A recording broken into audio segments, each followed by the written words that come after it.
आज के द हिंदू में जो मेन न्यूज़ है वो हम देखेंगे। तो हेडिंग बनाइए टुडेस न्यूज़पेपर। आज का न्यूज़पेपर तारीख डाल लीजिए 4 अगस्त 2025।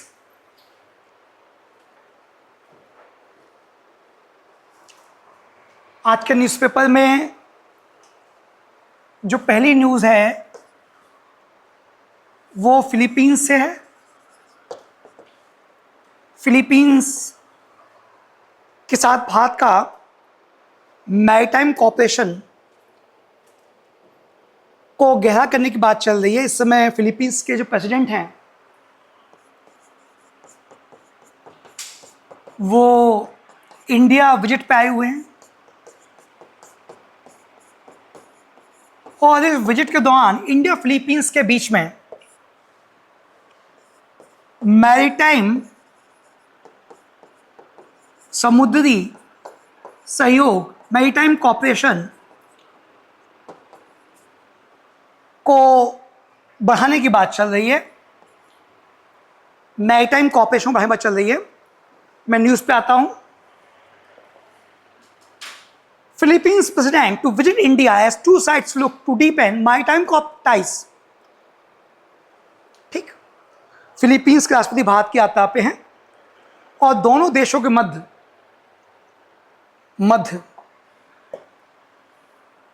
समुद्री सहयोग बेहतर करने की बात चल रही है।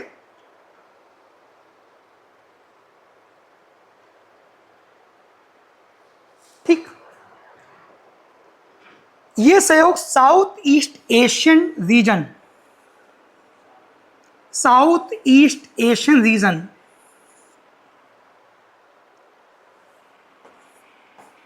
दक्षिण पूर्वी जो एशिया के देश हैं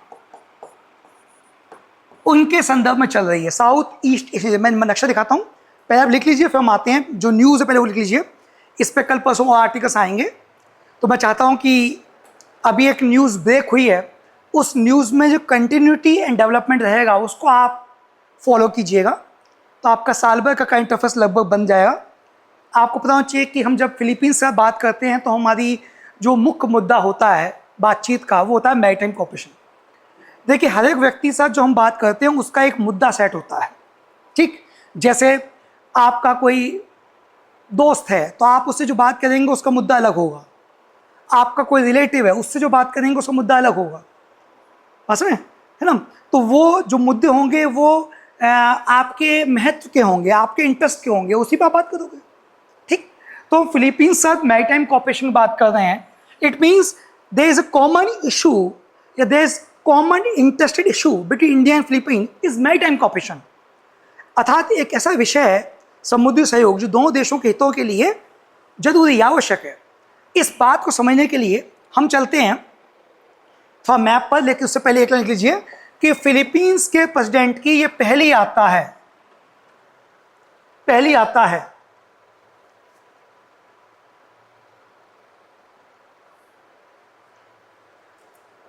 ठीक, पहली यात्रा है।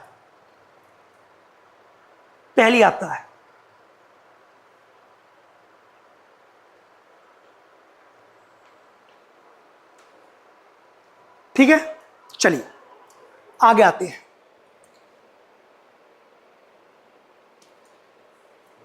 इस यात्रा के दौरान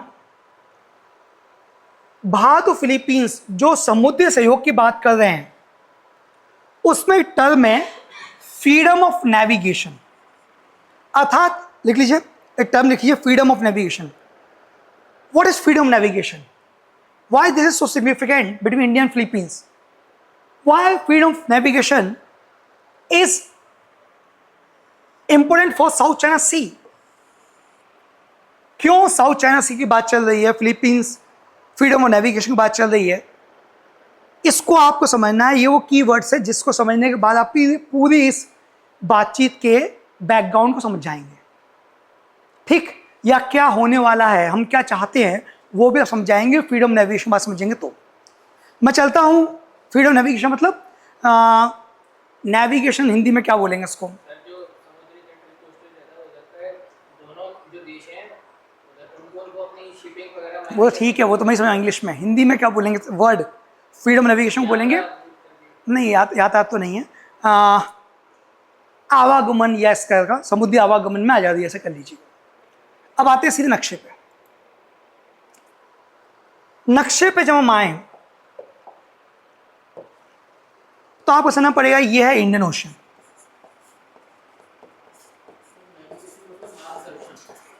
नहीं वो अलग कॉन्टेस्ट में हो गया, ये आवागमन के कॉन्टेस्ट में है।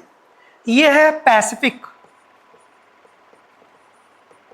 ओशन, ठीक।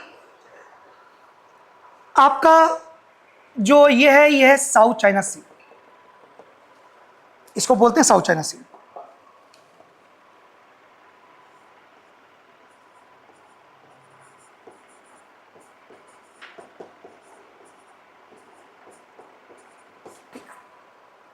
अब यहां क्या हो रहा है कि जो फिलीपीन है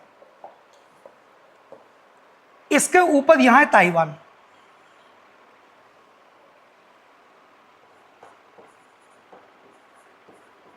और यहां है चाइना, ठीक। यह दुनिया का एक महत्वपूर्ण व्यापारिक मार्ग है, समुद्री व्यापारिक मार्ग। देखिए दुनिया में जो भी ट्रेड एंड कॉमर्स होता है वो समुद्र के माध्यम होता है, क्योंकि समुद्र के माध्यम से जो ट्रेड है उसकी आपकी लॉजिस्टिक कॉस्ट, जो उसकी लाने ले जाने की जो कीमत वो कम होती है। समुद्र से परिवहन सस्ता होता है बनस्पत, वायु और सड़क के, बात समझ आई, ठीक। Maritime transport is much cheaper than air and road transport या रेलवे ट्रांसपोर्ट, गॉट इट। अब चाइना ये बोलता है कि जो साउथ चाइना सी है बेसिकली मेरा ही हिस्सा है, और चाइना यहाँ पे समुद्र के अंदर एक लाइन क्लेम करता है, बोलता है ये लाइन जो है इसको बोलता है वो 9 डॉटेड लाइन, क्या बोलता है 9 डॉटेड। चाइना बोलता है कि ये 9 डॉटेड लाइन समुद्र में सीमा बनाती है, और इस नाते ये पूरा समुद्र मेरा है और यहाँ से आवागमन का कंट्रोल मैं करूँगा।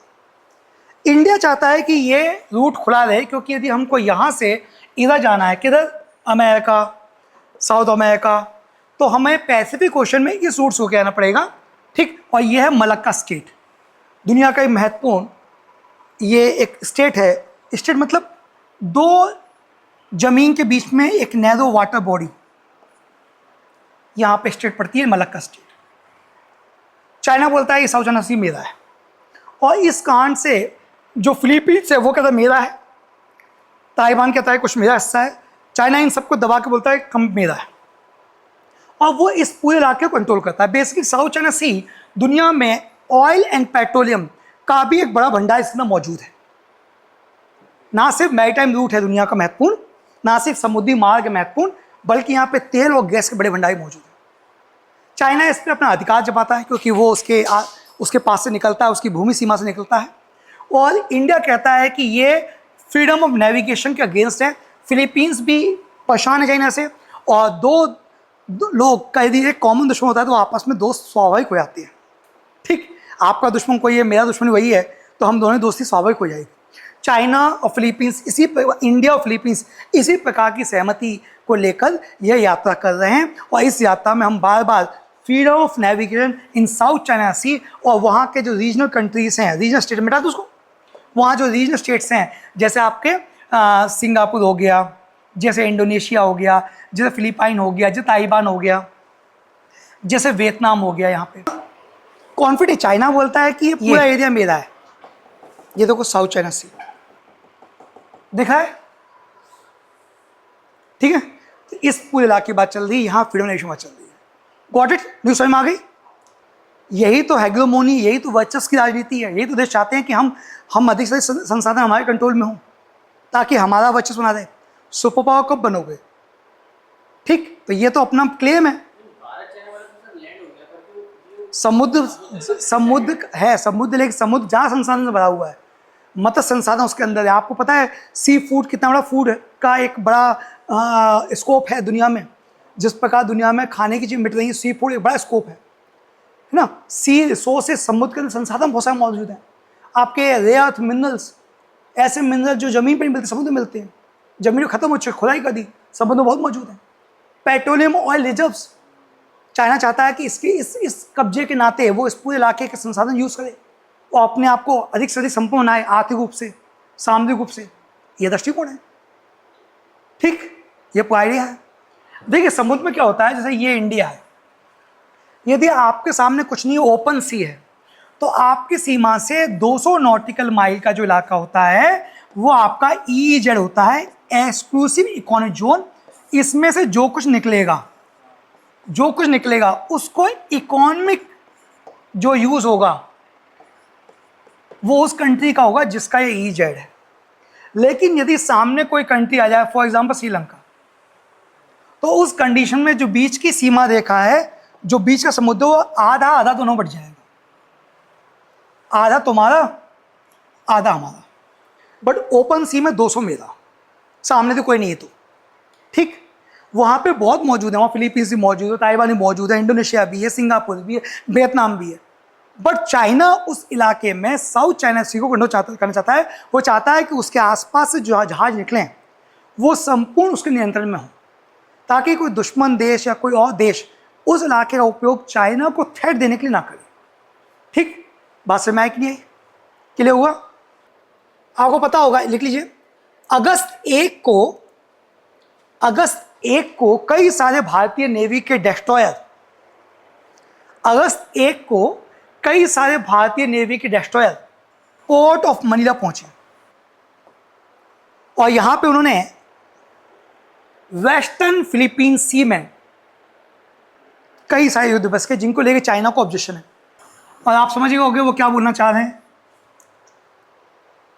फिलीपींस वाले ही बोल रहे हैं कि इस प्रकार का जो अभ्यास है ये समुद्री सहयोग की गहराई को दिखाता है।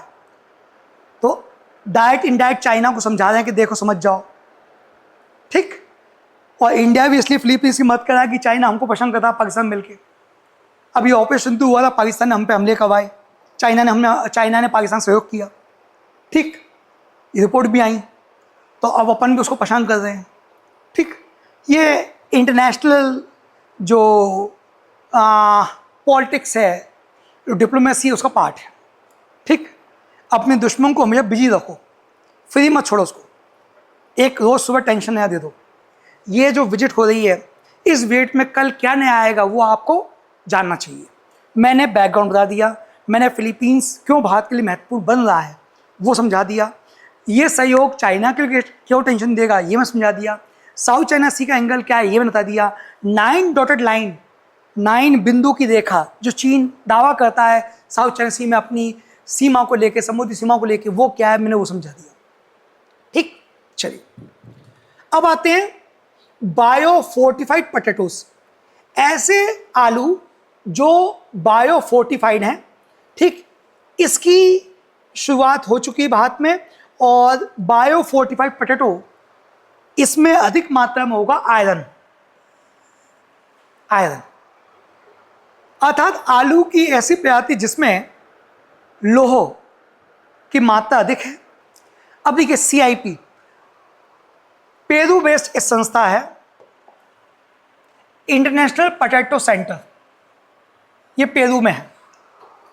आपको पता होना चाहिए कि भारत में आलू पुर्तगाली लेके आए थे, और पुर्तगीज जब आए थे इंडिया में आलू लेके आए थे।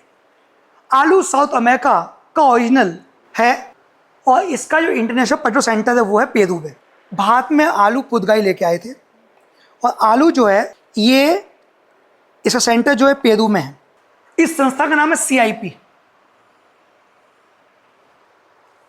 ये एक एपेक्स रिसर्च बॉडी है of international research institutions working on tubular crops. Bharat में सेंट्रल पोटैटो इंस्टीट्यूट है शिमला में। भारत में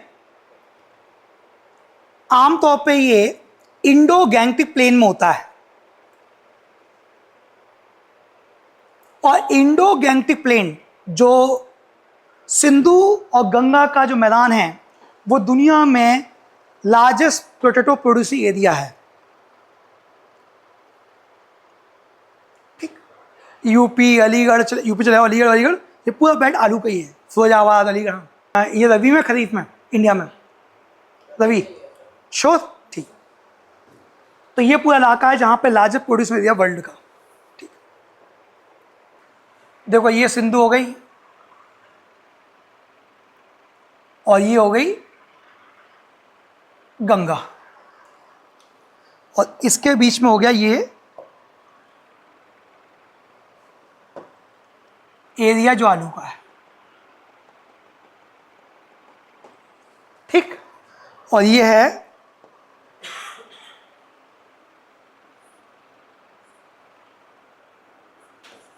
इंडो गैंगटिक प्लेन।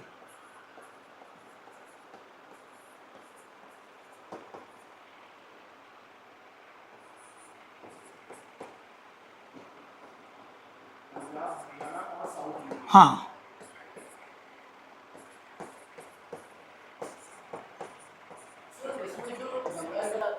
आप वो जाओगे इंडस प्लेन तो वही है आपका, हरियाणा पंजाब पूरा इलाका वही तो आ गया। उत्तराखंड, उत्तराखंड वाले इलाके में थोड़ा सा इलाका है। हाँ, वेस्टर्न यूपी बोलते हैं उसको। हाँ, उत्तराखंड का इलाका वेस्टर्न यूपी। हरित प्रदेश की जो मांग चल रही है। ठीक, इंडो गैंगटिक ने फर्स्ट या largest world producing area of potato in the world, याद आएगा।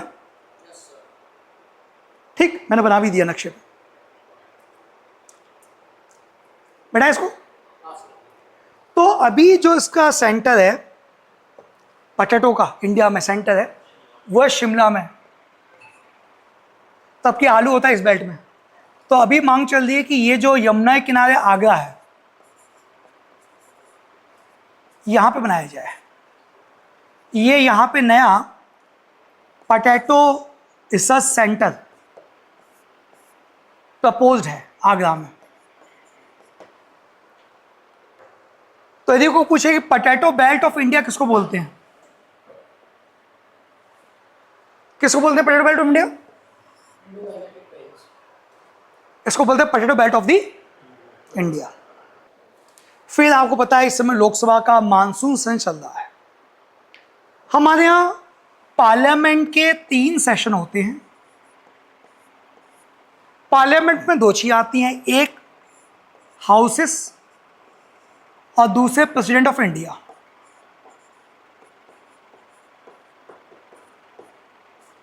इन दोनों मिला के पार्लियामेंट बनती है। सदन और भारत के मुख्य राष्ट्रपति, इन दोनों मिला के बनते हैं आप संसद। हाउस में 2 होते हैं, एक होता है राज्यसभा जिसको बोलते हैं अपर हाउस, एक होता है लोकसभा जिसको बोलते हैं लोअर हाउस।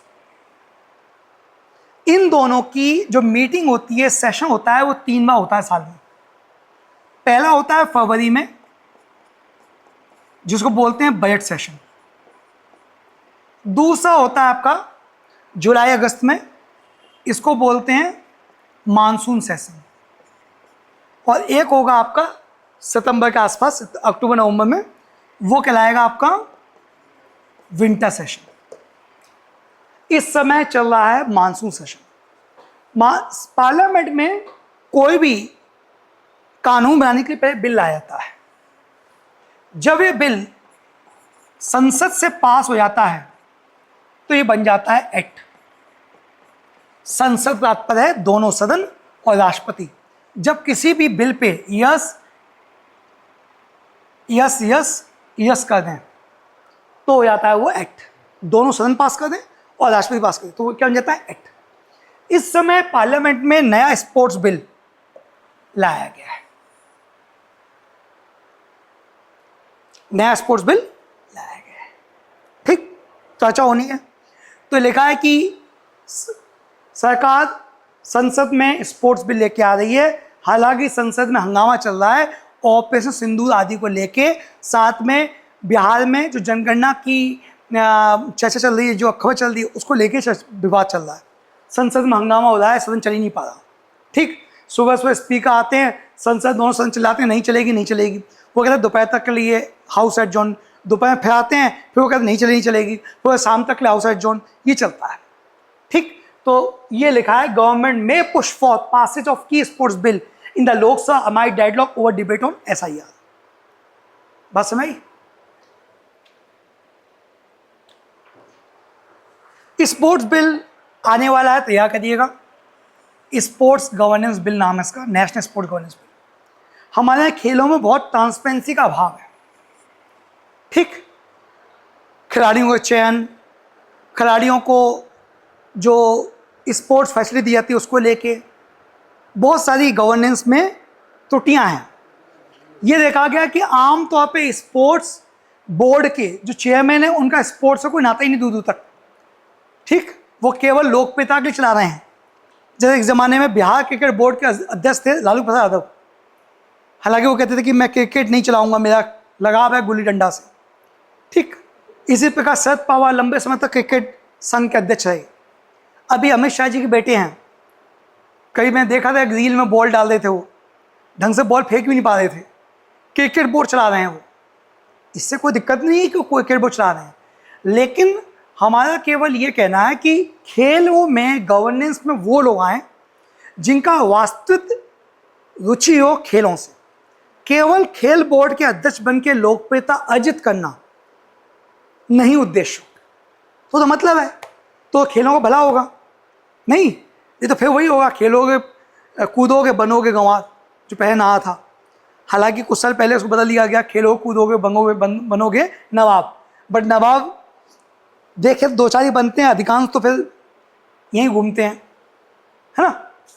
और इसलिए एक बड़ा कारण है कि खेलों में गवर्नेंस कमी है। ठीक, चलिए अब आते हैं, एक डैम बन रहा है ब्रह्मपुत्र नदी पे। ये बना है चाइना, चाइना बना रहा है यहां पे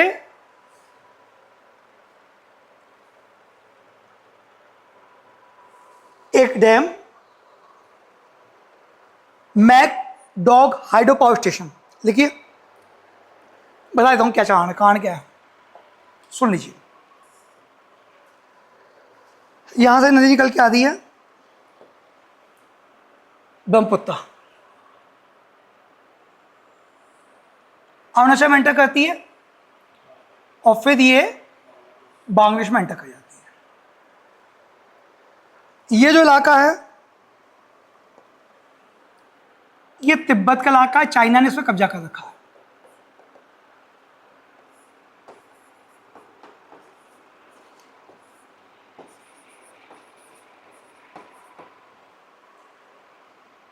यहां पे अरुणाचल प्रदेश है और यहां पे आसाम है, इधर मेघालय। ठीक, दिक्कत यह कि चीन इसके ऊपर, इसकी जो अपर स्ट्रीम है इसको बोलते हैं अपर स्ट्रीम,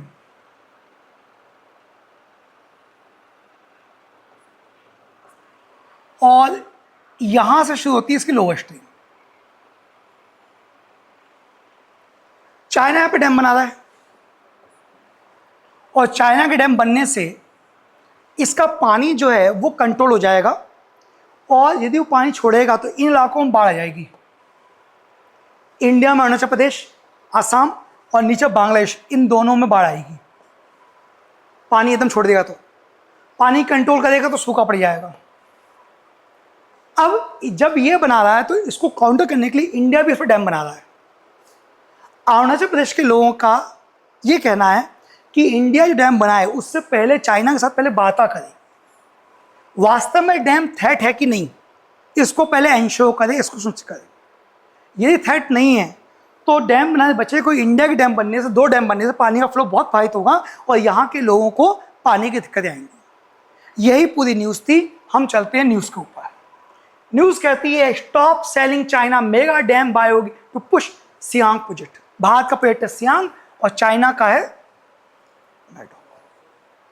देख लीजिए, चाइना में इस नदी को बोलते हैं यालुंग शांगपो।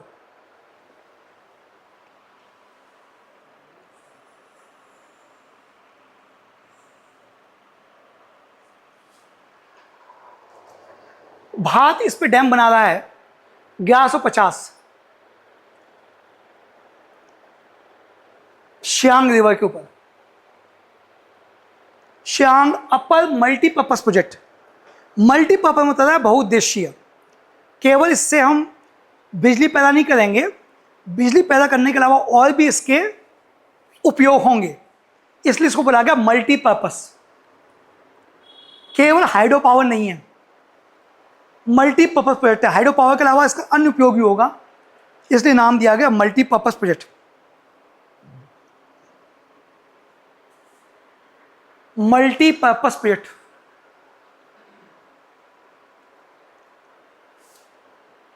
ठीक। यालुंग शांगपो सियांग नदी का ही अपर स्ट्रीम है, जो अरुणाचल में आती है और आगे चल के आसाम में 2 नदियों से मिलती है और ब्रह्मपुत्र कहलाती है। ब्रह्मपुत्र कहलाती है।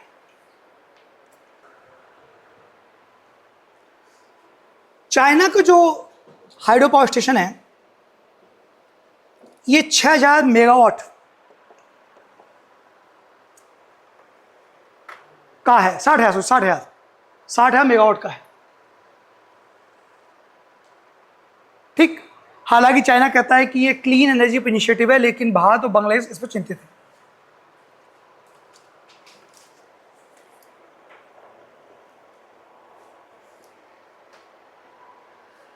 ठीक है, क्लियर?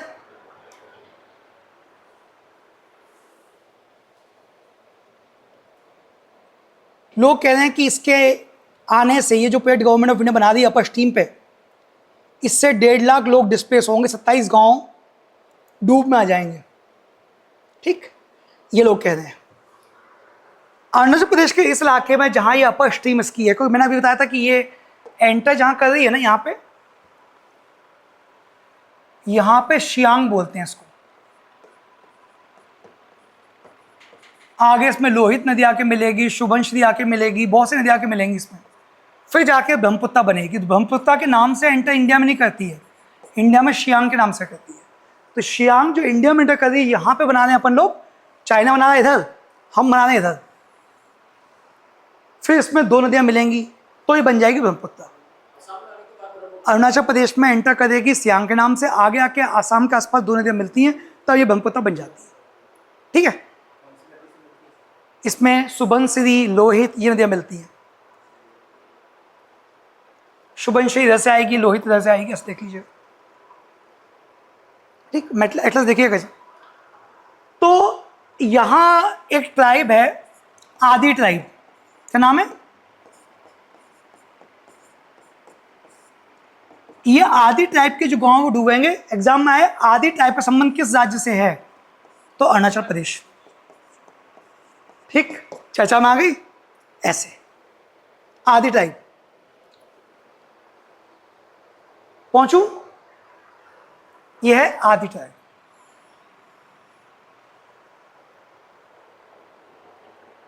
ठीक, आदि ट्राइब का एक बहुत महत्वपूर्ण फेस्टिवल अरुणाचल प्रदेश बनता है। कल बताऊंगा मैं, आज मैं नाम उसका भूल गया हूँ, बताऊंगा। वो भी एक यहाँ पे महत्वपूर्ण फेस्टिवल भी आदि ट्राइब का इंडिया बुक में दिया हुआ है।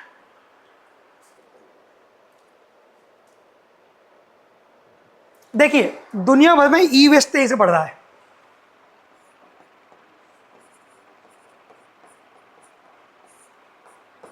ठीक, इसका एक बड़ा कारण है कि कंपनियां चीजें बनाती हैं, उसमें कई बार वो रिपेयर का क्लॉज नहीं रखती।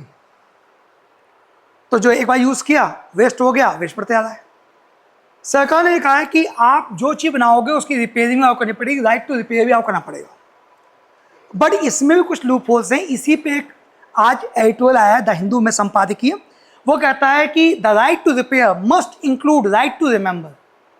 मतलब जो भी आप रिपेयर करने का बात करते हो, मरम्मत करने की बात करते हो कोई चीज़ को, उसमें राइट टू रिमेंबर भी जोड़ दीजिए। अब क्या है, पढ़िए थोड़ा सा इसको। आइए, मई 2015 लिखिए, मई 2015 भारत सरकार ने देखिए, मई 2015 भारत सरकार ने सस्टेनेबल एटमॉस्फेयर कदम बढ़ाते हुए एक महत्वपूर्ण कदम बढ़ाया 2025, और न्यू ई वेस्ट पॉलिसी में फॉर्मल रिसाइकलिंग के लिए मिनिमम पेमेंट का क्लॉज डाल दिया कि हमने अपने देश में रिपेयर को, मरम्मत को एक उपभोक्ता अधिकार मान लिया है, उपभोक्ता अधिकार मान लिया है, लेकिन साथ ही इसे कल्चर इंटेलेक्चुअल सोर्स के रूप में भी मानना चाहिए, समझे? क्योंकि मरम्मत करने वाले लोग जो हैं, कई लोग वो अपने परंपरा ज्ञान आदि के आधार पर चीज़ों की मरम्मत कर देते हैं, बैठे वो दूर खोमचे में कहीं हैं, लेकिन चीज़ों की रिपेयरिंग कर देते हैं सस्ती और बढ़िया। तो उनका जो ज्ञान है उसको कोई प्रोटेक्शन, प्रिजर्वेशन, सपोर्ट नहीं मिल रहा है, जबकि हमको उसको भी एक कल्चर इंटेलेक्चुअल सोर्स के रूप में यूज़ करना चाहिए, समझिए? क्यों लॉस आएगा?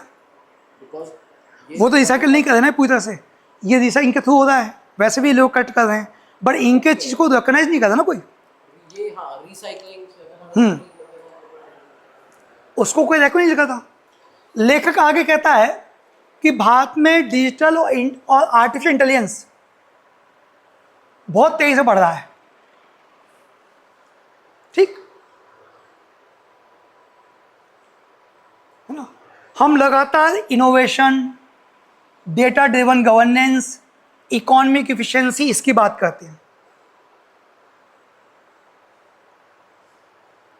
लेकिन ऐसे लोग जो इनफॉर्मल रिपेयर और मेंटेनेंस में जुड़े हुए हैं उनको कोई हम इसमें स्थान नहीं देते। देखो, सब चीज़ें महत्वपूर्ण निबंध के टॉपिक है, ये ACIO में निबंध आएगा पूरा, राइट टू रिपेयर, सब चीज़ें लिखनी पड़ेंगी आपको, कंटेम्परेरी इशू है ये, ठीक? तो कुल मिला के ने कहा है कि इनका जो राइट टू रिपेयर है उसको भी हम जोड़ें इनके ज्ञान के साथ। तो जो छोटे मोटे मिस्त्री हैं जो रिपेयर करते हैं, उनके ज्ञान संवर्धन को, उनके नॉलेज को ये कहते हैं उसको भी हमको करना चाहिए, प्रोटेक्ट करना चाहिए।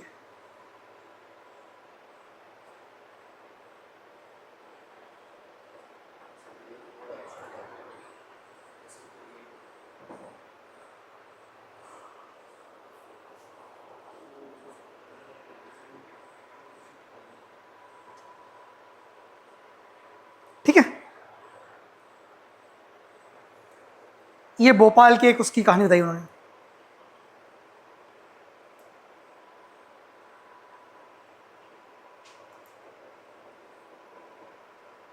पीढ़ी दर पीढ़ी जो अपना ज्ञान है वो पास कर रहे हैं दूसरे को, मरम्मत करने का।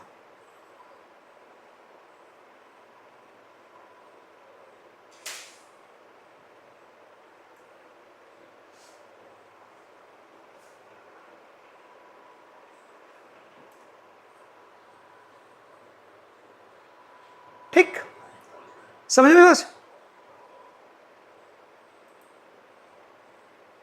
पढ़ो।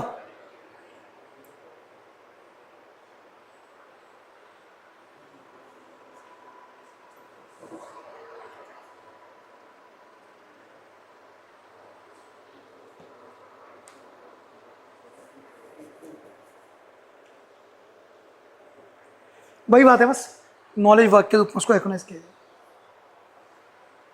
और अगर सर ये 2020 फ्रेमवर्क लॉन्च कर दिया था, बट ये आज तक भी वैसा इंप्लीमेंट तो नहीं हो पाया। नहीं ना, वो अलग बात है, लेकिन हमने कर तो दिया ही है, ठीक। हालांकि UN के उसमें भी रखा है सस्टेनेबल डेवलपमेंट गोल में कि 2030 तक करना है, लेकिन नहीं हो पा रहा वो। इससे रिलेटेड सर कल एक और न्यूज़ पढ़ी थी कि चाइना ने अपने जो पेटेंट्स हैं रिलेटेड टू बैटरी मैन्युफैक्चरिंग और एमुलेट डिस्प्ले मैन्युफैक्चरिंग, उन सबको छुपा करके रख दिया है और किसी को अलाउ नहीं कर रहा है उनको दिखाने के लिए, तो पूरी दुनिया में। और जो मटेरियल्स हैं, जो कि रॉ मटेरियल्स हैं, उनका भी जो ट्रेड है वो उसने बैन कर दिया है। वो जो रिसोर्सेज है वो सब चाइना में, वो अपने वो उन चीज़ों प्रोडक्ट कर, हम नहीं कर पा रहे हैं। आ गया, ये पढ़िए, EPR पढ़िए, युवराज पढ़े, बताओ क्या लिखा है ये? नहीं, जो पे आप सेकंड है, ब्लाइंड स्पॉट, ये ब्लाइंड स्पॉट है ना इंडिया का। इंडिया की डिजिटल पॉलिसी में कहाँ कमी है, कहाँ लूप होल है, पढ़िए, वहाँ खड़े हो, पढ़े जाओ। नहीं, मन में नहीं हुआ, खड़े हो पढ़ के बताओ सबको, मन में तो मैं ही पढ़ लूँगा।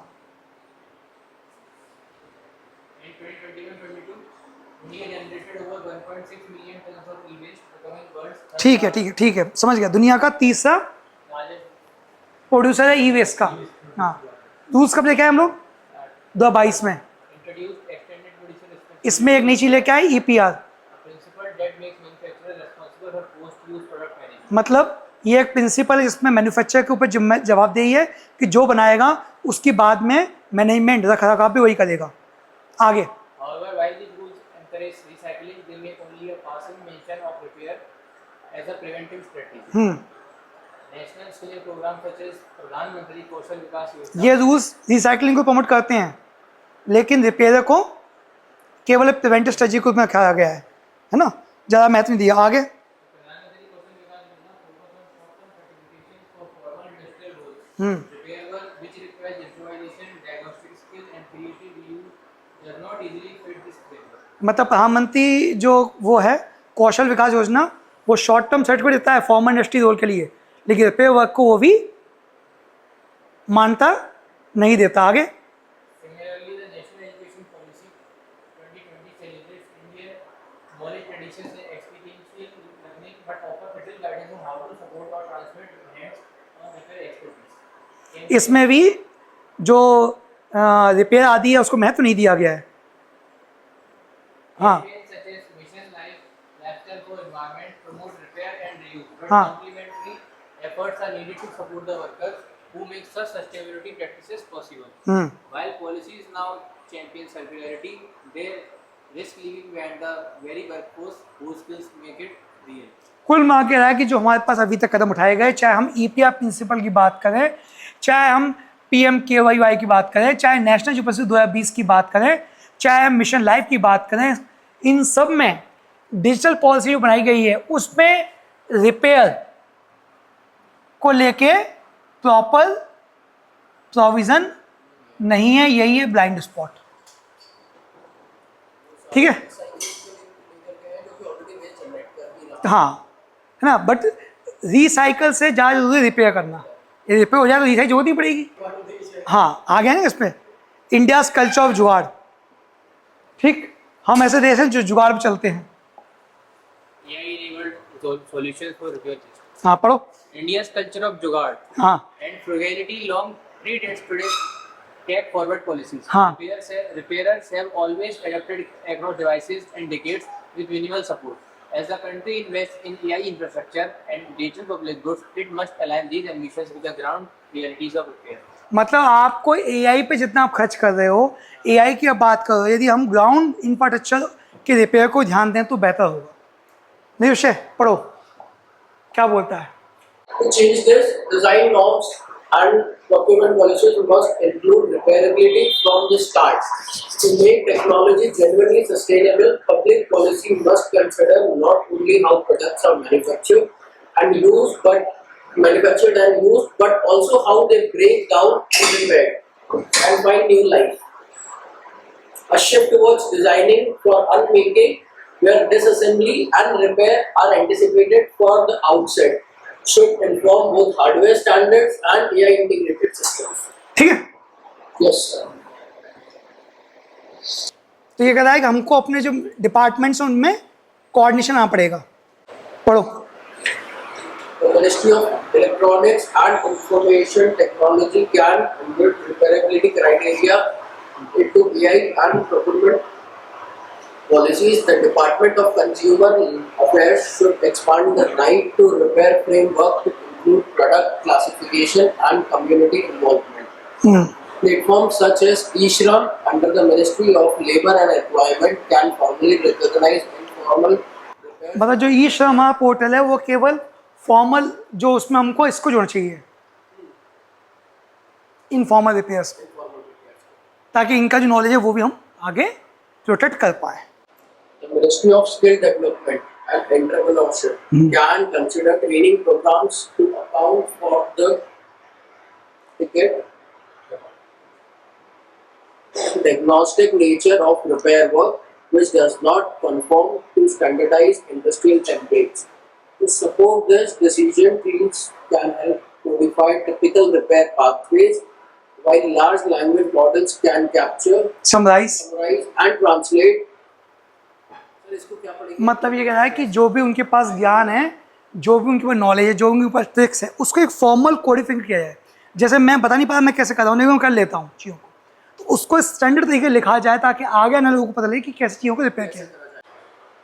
Last, Supporting this ecosystem is not merely a question of intellectual property or technical efficiency. It is about valuing the quiet, embodied labor that sustains our digital and material lives. An essential step towards just a just repair-ready technological future. future, as philosopher Michael Poliani हाँ, observed, we know more than we can tell by choosing to remember what cannot be digitized to preserve the human wisdom essential to the meaningful technological future. हाँ, अब ये सब quotation लिख लो, कभी इस्तेमाल करते हो कोटेशन को। क्या बोला फिलोसफर, क्या मतलब है फिलोसफर की इस बात का? फिलोसफर ने मतलब जो हम बोल रहे हैं उससे कहीं ज्यादा जानते हैं, मतलब हाँ। बता सकते हैं इससे ज्यादा, मतलब उसकी नॉलेज कई बार बता नहीं पाते ना पूरी चीजें इस बारे में। कुछ बातें हम बोल नहीं पाते लेकिन हम जानते हैं। जो भी हम बोलते हैं हम उससे बहुत ज्यादा जानते हैं। हाँ, अगला है यूके भारत के बीच में comprehensive economic and trade agreement सीटा हुआ है ना, ये यूके इंडिया सीटा comprehensive economic and trade agreement. इसमें मैं थोड़ा सा आपको हिंट दे दूं, ये खुद आपको पढ़ना है, कोई महत्वपूर्ण आर्टिकल नहीं है। सीटा मतलब है comprehensive economic and trade agreement, जो भारत और यूके के बीच में हुआ है। तो हमारे बीच में जो व्यापार सहयोग होता है, जो आर्थिक सहयोग होता है, उसको बृहद करने के लिए समझौता हुआ है। लेखक कहता है कि इसमें कहीं ना कहीं इंडिया में जो सस्ती दवाइयाँ बनती हैं उसको लेके कुछ बात ऐसी हैं जो स्पष्ट नहीं है, जो भारत के हित में नहीं है। और इसी पे इन्होंने बात करी है कि दवाइयों के पेटेंट आदि के निर्माण, आदि के सर्च, आदि के मैन्युफैक्चरिंग को लेके हमको इस स्टेट पैक्ट में स्पष्टीकरण लाना चाहिए। ठीक, समझिए, हिंदी दे दी मैंने पूरी। अब आप इसको पढ़िए, और ये मैं अभी नहीं पूछूंगा, क्लास का पूछूंगा। यह आर्टिकल आपको क्लियर करना, फिर मैं करूँगा। कंपल्सरी लाइसेंस क्या होता है, सब पढ़िए, इसमें से पढ़ लोगे। इशू ऑफ प्राइसिंग दवाइयों की, पेटेंट मेडिसिन जिसको बनाया है उसने उसको अधिकार लिया है, उसके बदले पेटेंट मिल रहा है। ठीक, तो वो कैसे, एवरग्रीन पेटेंट क्या है, तो ये सब पढ़िए, इसको आप करिएगा। फिर एक संपादकीय है रेलवे ट्रैक को लेके। Recently Udhampur Srinagar Baramulla rail link परियोजना संपूर्ण हो गई है। लेखक ये कहता है कि ये जो 272 किलोमीटर का पूरा रेलवे ट्रैक है, जो पीर पंजा हिमालय से गुजरता है, ठीक, ये केवल रेल ट्रैक नहीं है, यहाँ के जीवन के लिए एक नई दिशा है। क्योंकि इस इलाके में जब बर्फ़ पड़ती थी तो पूरा इलाका बंद हो जाता था। ये ट्रेन चलने से वहाँ के लोग बाहर से जुड़ पाएंगे, हमारी आर्मी, हमारी सेना के सामान में पहुँच पाएगा, आर्मी पहुँच पाएगी, चाइना पाकिस्तान के थ्रेट को कंट्रोल कर पाएंगे। कुल मिला के लेखक ने इसी बात को यहाँ पर समझाने का प्रयास किया है, और कुछ भी नया नहीं है। तो ये आप पढ़िएगा। इन्होंने ये कहा है कि ये जो पूरा ट्रैक इधर के इलाके में। सर एक क्वेश्चन है, सर जब वहाँ बर्फबारी होती है तो सर वहाँ 5-5, 10-10, 15-15 फीट की बर्फ गिर जाती है। हाँ, तो सर इतनी बर्फ में फिर कैसे प्रैक्टिकली? ये इन्होंने सुरंग खोद के नीचे से बनाया है पूरा जगह जहाँ जहाँ पर बर्फ है। देखिए, अनंतनाग, क्वाजिकोड, बनिहाल, ये वो इलाके जो ठंडों में कट जाते थे, अब ये इलाके पूरे जुड़ जाएंगे। कुछ भी ऐसा नहीं समझ में आपको ना आए। सिंपल इन्होंने भारतीय रेलवे की तारीफ करी है कि हमने जो बनाया है वहाँ पे वो इलाका जो ठंडों में कट जाता था वो कटेगा नहीं, वहाँ पे भी आवागमन संभव हो पाएगा। हाईएस्ट ब्रिज है चिनाब ब्रिज। अब इन्होंने शुरुआत करी कि 19वीं सेंचुरी में रेलवे इंजीनियर्स ने वेस्टर्न घाट पे शुरुआत की थी, बोर घाट के पास। तो ये लिखा है कि इस तरह की जो निर्माण कार्य है भारतीय रेलवे की परंपरा रही है प्राचीन काल से, पुराने काल से। 19वीं सेंचुरी फिर आज़ादी के बाद इसने बताया कि हमने ये, तो भोर घाट कनेक्ट करता है रेलवे मुंबई को डेक्कन से। एटलस लेके नहीं, एटलस लेके ना घाट दिखाऊंगा सारे आपको, भोर घाट, पार घाट, थाल घाट पढ़िए, इसका सामरिक महत्व क्या है? The line's strategic importance is also worth underlining. By linking Kashmir's northmost railhead with the rest of India's railway grid, it brings unparalleled logistical advantages for civilian mobility and even emergency response. The line also reduces the dependence on the single Srinagar-Jammu National Highway, which is vulnerable to landslides and closure during winter. बाकी सब वही बातें हैं, कुछ नहीं है। अब आते हैं, एक परियोजना चल रही है नॉर्थ ईस्ट के लिए। नींद आ रही है? पानी दूं? सर दुखा है? इससे सर दुखा है? अच्छा, चश्मा अगर आपको चाहिए तो आप ये लगा सकते हो, ये सिर्फ स्क्रीन के लिए ही है। इससे रिफ्लेक्शन है, ला लो, कोई दिक्कत नहीं, मतलब ये स्क्रीन वाला ही है। ठीक है, चलो आ जाओ। सर एक क्वेश्चन है। हाँ सर जैसे कि अभी रुद्रप्रयाग तक पूरा रेलवे लाइन का कंस्ट्रक्शन चल रहा है, हाँ। उस कारण से वहाँ पे जो डायनामाइट थे वो ब्लास्ट हो रहे हैं, उस कारण से लैंडस्लाइड्स हो रहा है। तो अगर ऐसे में कोई क्वेश्चन बनता है तो ये भी एक ट्रुथ है कि जो कंस्ट्रक्शन हो रहा है, जो डेवलपमेंट हो रहा है, उसी के कारण जितना ज़्यादा अभी लैंडस्लाइड बढ़ गया है पिछले उत्तराखंड के अंदर पिछले कुछ सालों से लैंडस्लाइड बढ़ी है, तो बड़ा कारण है वहाँ पे जो 23 निर्माण कार्य जो अपन ने चार धाम जो वहाँ पे कॉरिडोर वगैरह बनाया है, हाईवे वगैरह, उसके कारण हुआ है। क्या ये लिखना सही रहेगा? अलर्ट जारी हो गया। हाँ, क्या ये लिखना सही है आंसर में? देखिए विकास और पर्यावरण दोनों को लेकर चलना पड़ेगा। आप ऐसा नहीं कर सकते कि विकास बिल्कुल छोड़ दें, पर्यावरण पे ही ध्यान दें, और पर्यावरण भी पूरी तरह नहीं रिश्ते विकास को ले चलना पड़ेगा। लेकिन यह है कि हम ऐसा विकास करें जो पर्यावरण के हित में हो, अधिक से अधिक इस पे ध्यान दिया जाए। ठीक, वो कहीं ना कहीं इग्नोर हो रहा है। डिप्लोमेटिक आंसर्स हम लिख सकते हैं, हाँ, दोनों पक्षों को पकड़ दो पक्षों को। अब आ रही है एक और रेल लाइन है शिलांग। ये एक रेल लाइन डेवलप करी गई है 51 किलोमीटर की। ठीक, सिक्किम, अरुणाचल, नागा, मणि, मिजो, त्रिपुरा, मेघालय, असम, वेस्ट बंगाल, ये हो गया बांग्लादेश, ये हो गया सिक्किम, ये हो गया मेघालय, ये हो गया त्रिपुरा। ठीक, ये हो गया आपका मिजोरम, ये मणिपुर, इसके ऊपर नागा, अरुणाचल, और ये पूरा हो गया आसाम। ठीक है, अभी क्या हुआ है, एक शिलांग रेल लाइन डेवलप करी गई है। ये मिजोरम की राजधानी एजोल से 18 किलोमीटर दूर के पास तक जाती है। ठीक, तो इधर म्यांमार है, म्यांमार से आगे आप जाओगे नीचे तो मलेशिया, सिंगापुर, ये सब इधर, ये पड़ता है साउथ ईस्ट एशिया। ठीक, आज से लगभग 30 साल पहले 1991 में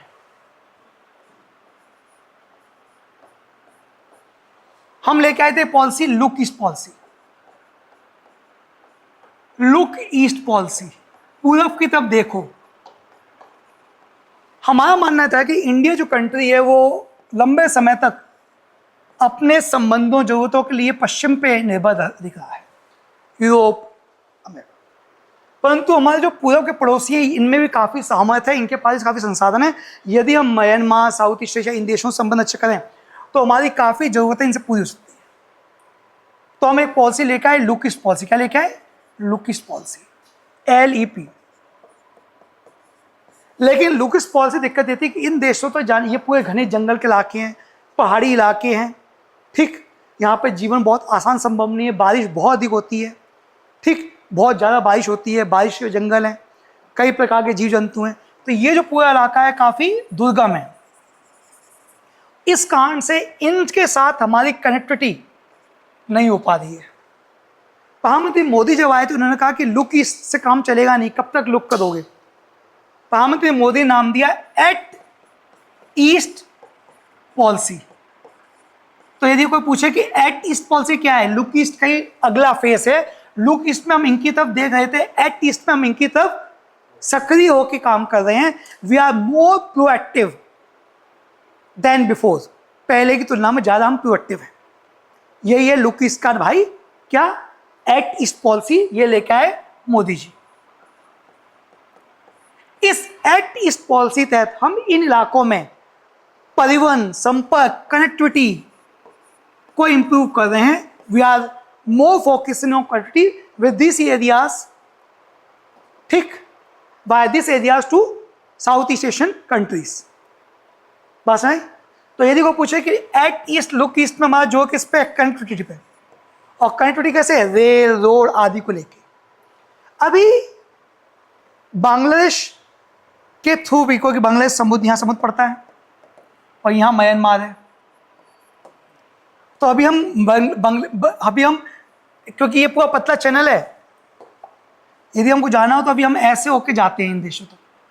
तो अभी हम क्या कर रहे हैं कि बांग्लादेश के थ्रू ये शॉर्ट अपना रहे हैं, इंडिया से बांग्लादेश कूदे और यहाँ से, लेकिन बांग्लादेश के संबंध में खराब हो चुके हैं, म्यांमार में तख्ता पड़ चुका है, ठीक। अब ऐसी स्थिति हम चाहते हैं कि लुक ईस्ट पॉलिसी को बेहतर करें, तो हम इस इलाके में रोड और रेल कनेक्टिविटी बढ़ा रहे हैं, और इसी में हम नया कदम लेके आए हैं। सियांग के अंदर एक नई कनेक्टिविटी। तो how will railway to Siang help in regional connectivity, article ये कह रहा है, समझ गए Yuvraj. How will boost the Act East policy. Act East policy क्या है, लुक ईस्ट का भाई है। एक्ट कहता है कि सक्रिय हो, लुक कहता है देखो। अपन ने कहा देखने का काम चलेगा, अब हमको और अधिक सक्रिय होना पड़ेगा, अधिक सक्रिय होना पड़ेगा। तो ये हम लेके आए, पढ़िए। At 1.5 kilometer of meter gauge railway track connecting Birami in state's Punasik district to Assam's Silchar before the gauge conversion project sanctioned in 2000 was undertaken. And the extension of project to Siram, which entitled laying a 51.38 kilometer track began in 2008-9. But the progress अपन को figure नहीं देखना, अपन को क्या समझना है कि ये चल क्या रहा है यहाँ पे, समझे ना, ठीक। अब आते हैं इसका सिग्निफिकेंस क्या है। मिजोरम एक लैंडलॉक कंट्री है। लैंडलॉक मतलब चारों तो जमीन से गिरा हुआ है। अपन ने मैप देखो, ये मिजोरम है, इधर बांग्लादेश, इधर म्यांमार, इधर भी बांग्लादेश और ऊपर इंडिया, तो चारों तो घिरा हुआ है। इसका कोई संपर्क नहीं है समुद्र से, नदी से, तो यही कहा गया लैंडलॉक। आ जाओ, अभी हम मिजोरम से इंडिया में आते हैं एयर ट्रेवल से। जो हाईवे है वो भी बहुत अच्छा नहीं है।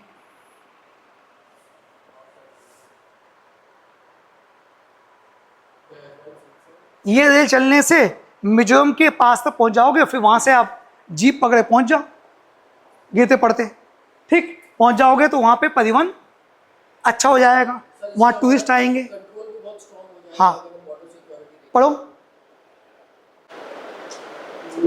Transportation. The Siram Railhead is a strategic best of the Act aims policy and reserving rail and road connectivity to improve trade with the Association of Southeast Asian Nations, other East Asian countries, deepen diplomatic engagement and build stronger security measures. Siam is also expected to be vital for transshipment of goods from India funded global landmark. Got it. अब आइए, 1991 में लेके आए थे look east policy, और 2014 में लेके आए लुक ईस्ट पॉलिसी। युवराज क्या लिखा है? अभी बता रहे हैं 2014 में मोदी जी लेके आए FP, उसी को बदल दिया, पहले जो चीज थी कांग्रेस गवर्नमेंट में 1990 में और फिर हो गई, FP. ठीक है। आगे, This was a more ambitious version of Look East policy initiated in the Congress government in 1991 with the key objective of transforming the northeastern region into India's gateway to the Asian bloc. Asian bloc मतलब Asian मतलब उन देशों की तरफ, कौन से, ये अपने वियतनाम, सिंगापुर, इन सबको जाने के लिए रास्ता था। Vital to linking Southeast Asia by rail are like 82.5 kilometer Dimapur Zubza near Kohima project in Nagaland. The Impal Mora Plain. वो छोड़ दो, अब आगे आ जाओ। इसमें दिक्कत क्या आ रही थी? The connectivity project to link the Northeast with Southeast Asia have not progressed India's beyond borders into the unrest in India's neighborhood. The act in policy ran into the civil war in Myanmar following a military coup in February 2021. मैंने कहा था कि वहाँ पे तख्तापलट हो चुका है, तो वहाँ पे अशांति है। बांग्लादेश में भी शेख हसीना भाग के आ गई हैं। तो कुल मिला कह रहा है कि ये जो पूरा हमारा कंट्री पीरियड था, ये उतनी गति से चल नहीं पाया जितनी गति चल रही है। इसके अलावा एक है अगरतला, अखूरा, अखूरा बांग्लादेश में पड़ता है। यह है अगरतला त्रिपुरा में, यह है अखूरा, और इधर कोलकाता। कहाँ गया इसमें? अच्छा, इसमें दिखाई नहीं है। तो ये हम क्या है, इसके थ्रू कनेक्ट कर रहे हैं, कोलकाता से अखूरा, अखूरा से अगरतला, बाय बांग्लादेश। पीछे बांग्लादेश ही है, ये बांग्लादेश है। ठीक, समझ में आ गई? इसकी बात कर रहा है रेलवे। तो ये लाके, मैंने कहा था पतला रास्ता रहने के लिए वहाँ तक, उसको बोलते चिकन नेक कॉरिडोर, उसको बाईपास करने के लिए हमने बनाया है ये, बाया बांग्लादेश। इसी प्रकार से चल रहा है कालानन मल्टी मोडल प्रोजेक्ट। इसमें क्या है, कलकत्ता से हम वाया समुद्र जाएंगे बे ऑफ बंगाल से सितवे पोर्ट, और फिर वहाँ से हम आगे फॉरवर्ड करेंगे रोड और रेल के थ्रू। अभी हमारे पास जो दिक्कत है वो ये चिकन नेक्सो के आने का है, त्रिपुरा ना हो, उसको हम ऐसे या समुद्र के थ्रू, ये दोनों परियोजनाएं लटक गई हैं क्योंकि उन देशों में अभी अशांति है। यहाँ पे तख्ता पलट हो रखा है, और यहाँ पे सिविल वॉर चल रही है, और यहाँ पे शेख हसीना अभी इंडिया में आई हुई हैं, भाग के आ गई। सही में आ गया?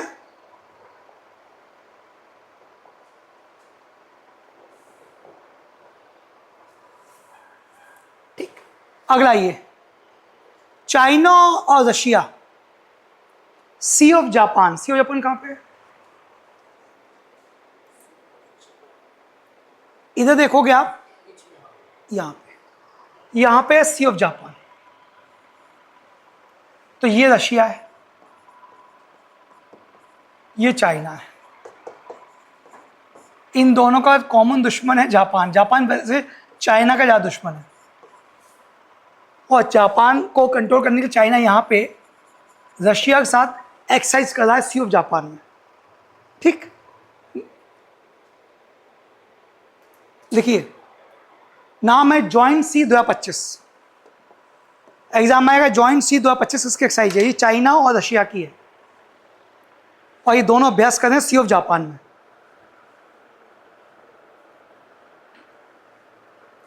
सी ऑफ जापान में रशिया का पोर्ट है व्लादिवोस्टोक। उसी पोर्ट के आसपास ऐसे चल रही दोनों देशों की,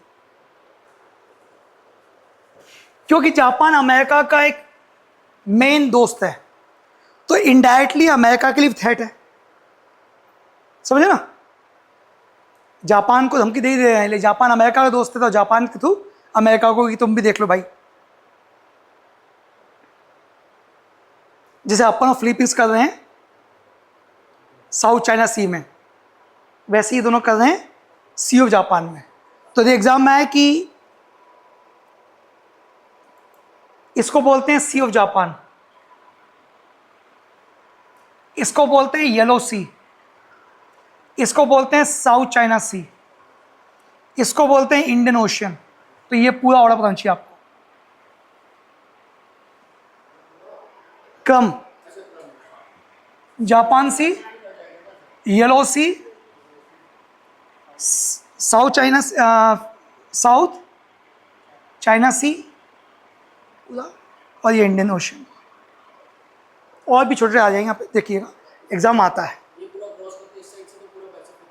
हाँ, ये सब सी जो होते हैं वो किसी भी ओशियन का पार्ट होते हैं। सी से मिलके ओशन बनता है। जैसे ये इंडियन ओशन, इसमें ये इंडियन ओशन हो गया, इसमें ये अरेबियन सी, ये बे ऑफ बंगाल। ठीक, ये दोनों पार्ट किसके हो गए? Indian ocean. Got it? Yes sir. तो ये जितना भी राइट साइड वाला पार्ट है ये सब भी अगर ये सारा पैसिफिक के उसमें ही सब पैसिफिक के पार्ट हैं। ठीक है। ठीक है, अब आया रशिया, फटाफट। रशिया में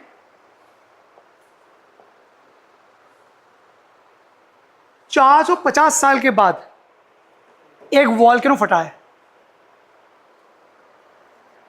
450 साल के बाद।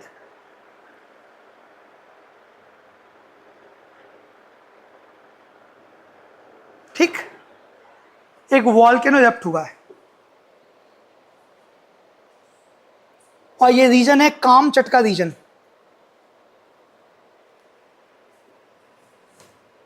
कामचटका रीजन, देखिए ये जो दिख रहा है आपको, ये पेनिनसुला है। पेनिनसुला मतलब एक ऐसा इलाका जो 3 तरफ से पानी से घिरा हो, इसको बोलते हैं कामचटका पेनिनसुला।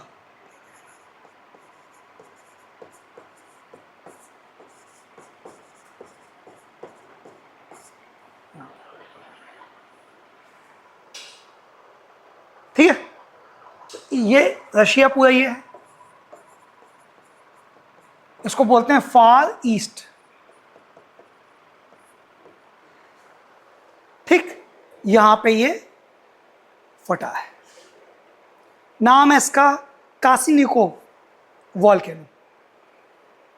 1550 में आखिर फटा था ये। यूके में एक दिक्कत है कि फ्रांस के थ्रू लोग जहाज़ों में बैठ के अवैध घुसपैठ करते हैं। कई सोशल मीडिया पे लोग प्रचार करते हैं कि यूके जाने के लिए हम आपको पासपोर्ट आदि दिला देंगे। ठीक, ऐसे लोगों को बोलते हैं बोट पीपुल। क्या बोलते हैं? Boat people. छोटी छोटी नाव में बैठ के आते हैं इलीगल तरीके से। तो उनको लोग, क्योंकि ब्रिटेन में नई सरकार आ रही है, वो कह रही है कि हम बाहरी लोगों को यहाँ पे नहीं रखेंगे। यदि बाहरी लोग आएंगे तो हम उनको वापस उनके देश भेजेंगे या फिर हम किसी थर्ड कंट्री में उनको रखेंगे कुछ दिन के लिए निगरानी में। तो यूके ने कल ये कहा है कि जो भी वहाँ पे झूठे नकली एडवर्टाइजमेंट ऑनलाइन प्रचार करेंगे आने के लिए, उनको पेनल्टी लगेगी ऐसे स्मगलर्स को जो इंग्लिश चैनल को क्रॉस करते हैं। इंग्लिश चैनल पड़ता है फ्रांस और ब्रिटेन के बीच में, छोटी नौकाओं के थ्रू जो आते हैं, स्मॉल बोट्स। ब्रिटेन में इस बार पिछले साल की तुलना में 50% लोग अधिक पहुंच गए। अब तक अवैध घुसपैठ करके 25,000 लोग पहुंच गए। लिखना नहीं भी जानना है। और यह वहां की राजनीति का महत्वपूर्ण मुद्दा है।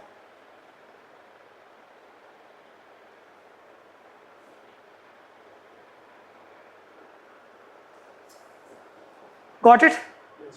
बस आज का न्यूज़पेपर कंप्लीट हो गया है।